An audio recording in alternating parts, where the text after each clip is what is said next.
In Guatemala, the OAS representative voted alone against anti-communist declaration of Caracas, calling America for solidarity against U.S. pressures.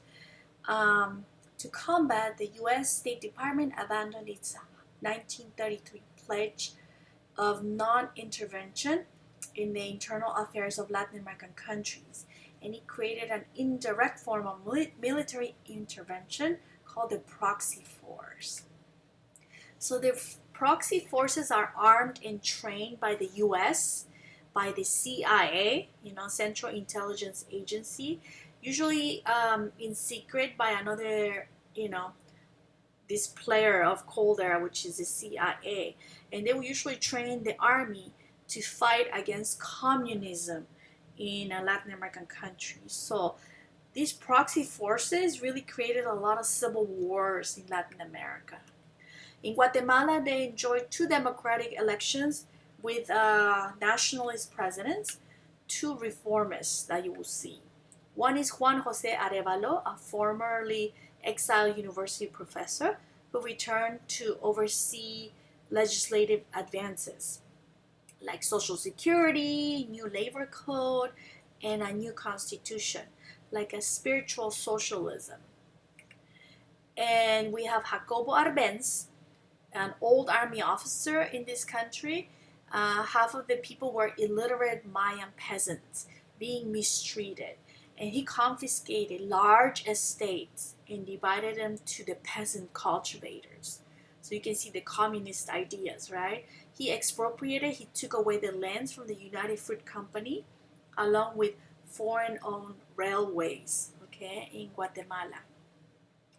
So the U.S. proxy force invaded Honduras. Instead of fighting the invasion force, the Guatemalan army joined them, and they ousted Arbenz. And the post-Arbenz military rule of Guatemala turned out to be really, really murderous, they say. Bolivia, what happens? There's a National Revolutionary Movement, MNR, and it took power in 1952.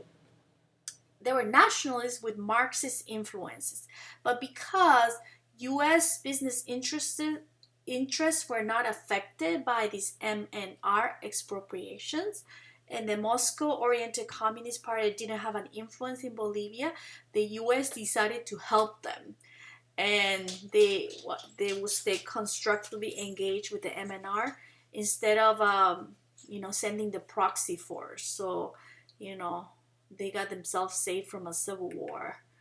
Bolivia's wealth rested in tin mining controlled by three Bolivian families who lived in Europe. The Patiño family's young heir got an allowance larger than the country's budget for public education. So you could imagine how rich these people were. And MNR received support from the miners' union and their militias. So they nationalized actually the tin mines and made improvements for the wages and benefits on the miners. And they supervised land reform, and almost 60,000 people, poor families, got title of a piece of land, right, for farming, which sounds really good as a socialist communist movement.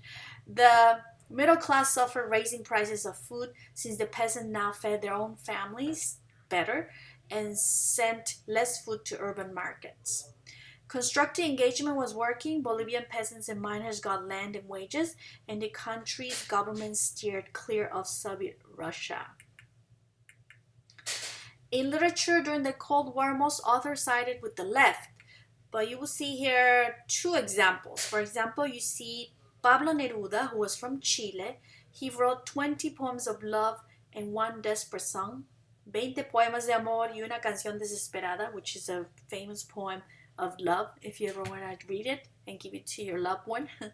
His greatest theme was America, and Neruda held diplomatic posts as a consul between 1927 and 1945, and he was a communist who supported the left.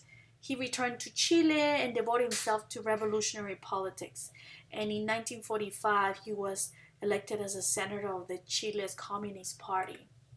You have Jorge Luis Borges, born in Argentina and spent a few years in Switzerland and studied briefly in Cambridge. He spoke many languages and he translated from German, French, and English. You know, he has an English grandmother and he spoke perfect English as well. And he's supporting things from the right, as Neruda is supporting the left, right? He seldom left Buenos Aires for most of his life, and he was blind. And his writing was more private. He created short stories and were innovative and imaginative. So you have Neruda, who's from the left, and Borges, who's from the right. So when you talk about the Cuban Revolution, after the 50s, Latin American nationalists adopted the Marxist revolutionary vision due to injustice, inequalities, class exploitation, and imperialism. And by revolution, they wanted to pull down wealth to redistribute among everybody. So taking care of everybody, how you could see the nationalism, huh? Ernesto Che Guevara is very interesting. He's a medical student from Argentina who traveled through Latin America, and he saw a lot of poverty along the way as he was traveling, and he linked that poverty to imperialist international economic system who had too much power in Latin America. So he would later join the Cuban Revolution. The victims could free themselves only by acting together. He said he cycled for, like I said, 1,000 miles, seeing poverty and oppression of the indigenous people of the Andes. And he went to Guatemala, and inspired by Arbenz reforms, then went to Mexico. His battle against capitalist imperialism was his battle, according to him. In Mexico, he met Fidel Castro, the son of a sugarcane growing family.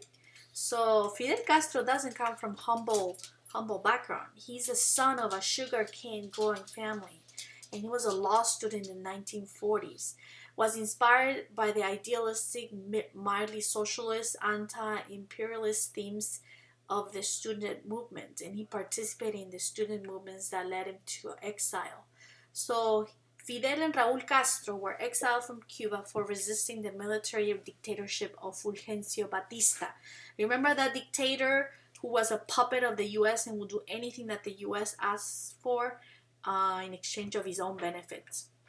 In 1953, after an elected Cuban government was overthrown by Batista, the Castro brothers led an attack on the dictator's army. And in 1956, they were ready to launch an attack on Batista. So they say they got 82 people on board on this yacht called Granma, which is kind of interesting, the name, and landed in Cuba. So Granma is a yacht. But local peasants alerted the army, and only 12 survived. And among the 12 were Fidel, Raúl, and Che Guevara, and made it into the Sierra Maestra mountains of eastern Cuba for 2 years. The resistance to Batista inside Cuba was unanimous, and Batista left the country on the last day of 1958. And Fidel Castro will